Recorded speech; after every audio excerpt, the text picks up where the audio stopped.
آپ نے دو لفظ ابھی استعمال کیے ہیں، ادب اور کیف۔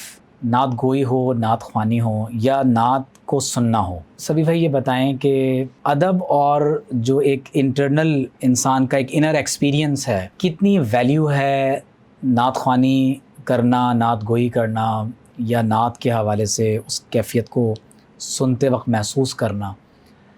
ادب اور کیفیت، میں چاہتا ہوں کہ یہ بالخصوص ادب کے حوالے سے، نعت اور ادب، اس کے حوالے سے آپ کچھ بات ضرور ارشاد فرمائیں۔ دیکھیے، میں نعت کو نبی کریم صلی اللہ علیہ وسلم کی بارگاہ میں حاضری سمجھتا ہوں۔ سبحان اللہ، بہت خوب، میرا کہنا یہ ہے۔ واہ واہ۔ اسی لیے حفیظ طیب صاحب کا ایک مصرع ہمیشہ میرے ذہن میں رہتا ہے، نعت ہے سلسلہ حضوری کا۔ واہ، اب جو آدمی حاضری سے حضوری کی طرف پرواز کر رہا ہو، سبحان اللہ، اس کا بیٹھنا، لفظوں کا ادا کرنا، اس کا خود میں گم ہونا اور خود میں گم ہو کر کہیں اور پہنچنا، واہ، منزل کیا ہے ہماری؟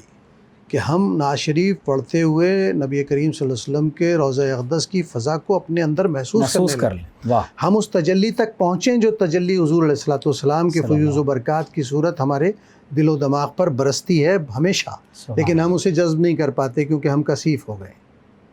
اصل چیز یہ ہے کہ ہم ادب کے ساتھ نعت خوانی کریں گے تو کیفیت کے دائرے میں جائیں گے۔ کیفیت ہے توجہ کا نام، توجہ کی معراج کا نام۔